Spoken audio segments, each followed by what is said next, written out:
नमस्कार, आप सभी का स्वागत है चैंपियन स्क्वाड पे।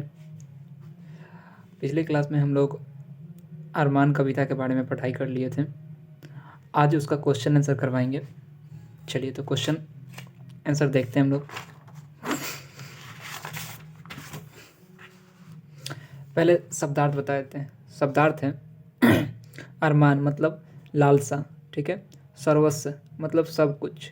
धुन मतलब लगन। अमर नहीं मरने वाला, अविनाशी। कहने का अर्थ है जो अमर किसी को बोलते हैं तो वो नहीं मरने वाला होता है और अविनाशी होता है, मतलब उसका विनाश नहीं होता है। उत्साह मतलब उमंग। चलिए अब प्रश्न अभ्यास पे हम लोग आते हैं। पाठ से कह रहा है, प्रस्तुत कविता में गरीबों को गले लगाने एवं सुखी बनाने की बात क्यों की गई है। तो देखिए आंसर हम बना के आप लोग को दिखा रहे हैं। आप लोग ये लिख भी सकते हैं या कुछ अपने से जोड़ के भी लिख सकते हैं, ठीक है। देखिए पहला क्वेश्चन था, प्रस्तुत कविता में गरीबों को गले लगाने एवं सुखी बनाने की बात क्यों की गई है। तो उत्तर लिखेंगे इसका, प्रस्तुत कविता में गरीबों को गले लगाने एवं सुखी बनाने की बात इसलिए की गई है क्योंकि कोई भी देश खुशहाल एवं शक्तिशाली तब माना जाता है जब उस देश के सभी नागरिक सुखी और सुरक्षित हों। अमीर एवं गरीब वर्ग के लोगों में कोई अंतर न हो। इसलिए कवि असहाय एवं गरीब लोगों को गले लगाने एवं सुखी बनाने का प्रयत्न करते हैं ताकि ऐसे लोग अपने देश भारत में स्वतंत्रता पूर्वक रह सकें, ठीक है। ये हो गया आपका पहला क्वेश्चन। चलिए दूसरा क्वेश्चन हम लोग देखते हैं। दूसरा क्वेश्चन कह रहा है इस कविता में हारे हुए व्यक्ति के लिए क्या कहा गया है। चलिए तो इसका हम लोग क्वेश्चन आंसर करते हैं। चलिए देखिए यहाँ पे, तो इस कविता में हारे हुए व्यक्ति के लिए क्या कहा गया है, यह क्वेश्चन है। इसका आंसर देखिए, इस कविता में हारे हुए व्यक्ति के लिए कवि कहते हैं कि जो लोग अपने प्रयास से हार कर बैठे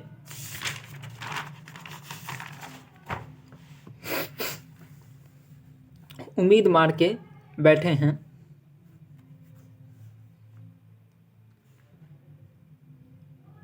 उन लोगों को फिर से शुरुआत करनी चाहिए। जब तक जीत ना जाए तब तक प्रयास करते रहना चाहिए, ठीक है। चलिए तो यही पहला क्वेश्चन, दूसरा क्वेश्चन था। अब हम लोग तीसरा नंबर क्वेश्चन देखते हैं। तीसरा नंबर क्वेश्चन कह रहा है, इन पंक्तियों के भाव स्पष्ट कीजिए। कहने का था ये पंक्ति आपको दिया गया है और इसका भाव बताना है, मतलब इस पंक्ति में जो लिखा हुआ है उसको आप कैसे एक्सप्लेन करते हैं उसके बारे में बताया गया, मतलब कैसे आप बतलाते हो उसको बोला गया। चलिए हम पढ़ते हैं पहले पंक्ति क्या बोल रहा है। रुको मत आगे बढ़ने दो, आज़ादी के दीवाने हैं। रोको मत आगे बढ़ने दो, आज़ादी के दीवाने हैं। हम मातृभूमि की सेवा में अपना सर्वस्व लगाएंगे, ठीक है। चलिए तो इसका हम लोग क्वेश्चन आंसर देखते हैं। क्या कर रहा है, इसका आंसर है, प्रस्तुत पंक्ति के अनुसार खुद को रोको मत आगे बढ़ने दो, ठीक है।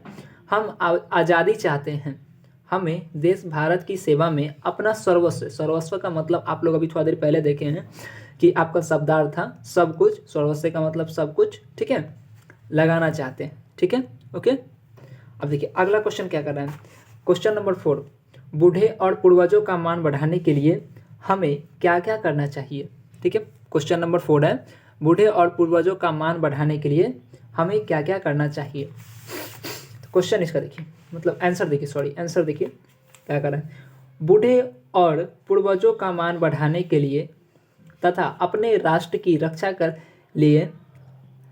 के लिए हमें अपना सर्वस्व मातृभूमि के चरणों पर अर्पित कर देना चाहिए, क्योंकि देश सबसे पहले होता है। कहने का अर्थ यहाँ पे ये है कि अपने बूढ़े और पूर्वज कहने का अर्थ हुआ कि जो हमारे दादा परदादा उनसे जो हमारा जो वंशज चले आ रहा है उनका मान बढ़ाने के लिए और साथ ही साथ राष्ट्र की सुरक्षा के लिए जो भी हम कर सके उसको अर्पित कर सके, एक तरह से अपने आप को उसके लिए उसी के लिए जीना, उसी के लिए मरना, ठीक है। क्योंकि देश सबसे पहले होता है। ठीक, हमारे पूर्वजों ने अपने स्वाभिमान की खातिर ही जान की बाजी लगा दी थी। कहने का अर्थ देखिए, हम लोग पहले क्या थे, हम लोग पहले गुलाम थे, लेकिन अब क्या हो गए, हम लोग आज़ाद हो गए। जो हमारे पूर्वज थे उस वक्त वो लोग आंदोलन करके ही ना हम लोग के देश को आज़ाद किए, और तब आज जा कर के जो हम लोग आज़ादी से रहा करते हैं, अपने घरों में चैन से रहा करते हैं अभी, उन्हीं के वजह से। और साथ ही साथ जो हमारे बॉर्डर पे जो सिपाही लोग रहते हैं उनके वजह से हम लोग सुरक्षित रहते हैं। ठीक है, चलिए अब आगे देखते हैं। उसी प्रकार हम भी अपनी आज़ादी की रक्षा हमें भी अपनी आज़ादी की रक्षा प्राण देकर करनी चाहिए। कहने का अर्थ है कि अगर कोई हम लोग को दबाने की कोशिश करता है तो उसके आगे अपना आवाज़ उठाएंगे और आगे बढ़ेंगे। ठीक है, सब एक साथ होकर के। ठीक है, चलिए अब देखिए 5 नंबर क्वेश्चन देखिए क्या कर रहा है। क्या आप कभी किसी चीज़ से हारे हैं? यदि हाँ तो अपने हार को जीत कैसे बनाएंगे? कहने का अर्थ क्वेश्चन में ये है कि आप कभी कोई चीज़ किए हो, ठीक है, उस चीज़ से आपको हार मिली हो। ठीक है, क्या मिली हो? हार। तो हार जब मिला है तो उससे आप क्या सीखें, मतलब उस हार से क्या सीखें कि आपको क्या सही करके वहाँ पे जीत मिल सकता है। ठीक है, कोई दिक्कत? तो आगे हम लोग देखते हैं। ये वाला क्वेश्चन आप लोग अपने से खुद से बनाओगे और कमेंट करके बताओगे कि क्या आप लोग बनाए हो। ठीक है, मतलब कभी आप लोग कोई चीज़ किए हो, या फिर आप लोग पढ़ाई में किसी कंपटीशन हुआ हो जिसमें आप जाके हार गए हो, या फिर खेल में आप लोग खेलने गए हो तो उसमें हार गए हो, जो भी हो कोई दिक्कत नहीं है, सब बताना है। ठीक है, कमेंट करके। चलिए ठीक है, अब देखिए पार्ट से आगे क्वेश्चन नंबर 1, मतलब प्रश्न नंबर 1, इस कविता का कौन सा अंश आपको ज़्यादा झकझोरता है? ठीक है, विवेचन करें। कहने का अर्थ है इस क्वेश्चन से कि इस कविता में, ये जो कविता है अरमान, जो रामनरेश त्रिपाठी के द्वारा लिखा गया है, वो आपको उन पंक्तियों में कौन सा ऐसा पंक्ति है जो आपको झकझोरता है? ठीक है, तो हमें जो ठीक लगा है हम लिख रहे हैं, आप लोग को जो ठीक लगेगा आप लोग कमेंट करके बताइएगा और अच्छा से पढ़ाई कीजिएगा। ठीक है, चलिए देखिए, इस पहला नंबर क्वेश्चन का आंसर है, इस कविता का वह अंश हमें ज़्यादा झकझोरता है जिसमें गरीब और असहाय लोगों को गले लगाने तथा सुखी बनाने की बात कही गई है।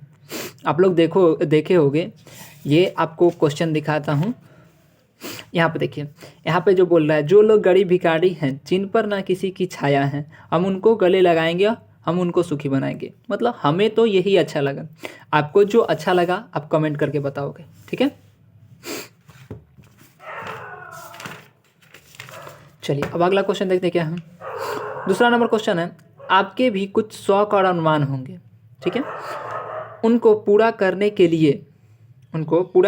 लिए आप क्या करना चाहेंगे? देखिए क्वेश्चन नंबर, यहाँ पे समझिएगा इसको, क्वेश्चन नंबर 2 समझिएगा।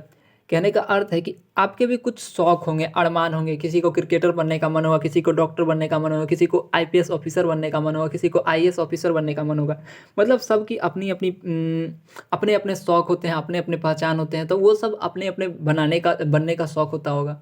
तो ये सब आप लोग अपने भाषा में अपने आपको जो बनने का मन करेगा वो लिख सकते हो। ठीक है, समझ में आया? शौक अरमान जो भी आप लोग को है वो आप लिख सकते हो अपने से। ठीक है, चलिए अब आगे देखिए। तीसरा नंबर क्वेश्चन क्या कर रहा है, जन्मभूमि या मातृभूमि के प्रति कैसा लगाव होना चाहिए? सॉरी, गलती हो गई मेरे से। देखिए, जन्मभूमि या मातृभूमि के प्रति कैसा लगाव होना चाहिए? चलिए, तो जन्मभूमि या मातृभूमि के प्रति हमारा लगाव वैसा होना चाहिए जैसा लगाव बच्चे की अपनी माँ के प्रति होता है। देखिए, कहने का अर्थ यह है कि देखिए, हम जहाँ रहते हैं उस भूमि के लिए हमें ऐसा लगाव रखना चाहिए जैसे कोई माँ, आप ही की मम्मी होती होगी, तो मम्मी अगर थोड़ा सा चोट लग गया तो मम्मी कितना परेशान हो जाती है, बहुत ज़्यादा ही परेशान हो जाती है। मतलब आपको देखने के लिए कि क्या हुआ क्या नहीं हुआ, आपकी देखभाल बहुत अच्छा से करने लगती है उस वक्त। बहुत अच्छा से नहीं, वैसे मम्मी लोग बहुत अच्छा से देखभाल करती है। ठीक है, चलिए तो हम लोग यहाँ पढ़ते हैं, जब देशवासी इस भाव से देश की देश के प्रति समर्पित हो जाते हैं तो उस देश की ओर कोई आंख उठाने की हिम्मत नहीं करता है। कहने का अर्थ है, जब हर एक देश का हर एक व्यक्ति अगर ऐसा लगाव अपने देश से रखने लगा तो कोई भी किसी में भी इतना हिम्मत नहीं है जो कि हमारे देश भारत पर आंख उठा के देख सके। ठीक है, चलिए चौथा नंबर क्वेश्चन है, यदि आप चाहते हैं कि देश आप पर अभिमान करे तो इसके लिए आपको क्या काम करना होगा। तो इसका क्वेश्चन आंसर अभी हम लोग करेंगे। तो क्या कर रहा है, देश हम पर अभिमान करे इसके लिए हमें हमेशा देश रक्षा के लिए तैयार रहना होगा, साथ ही देश के विकास के लिए तन मन धन से ऊपर उठकर सबके साथ भाईचारे के साथ रहना होगा और अपने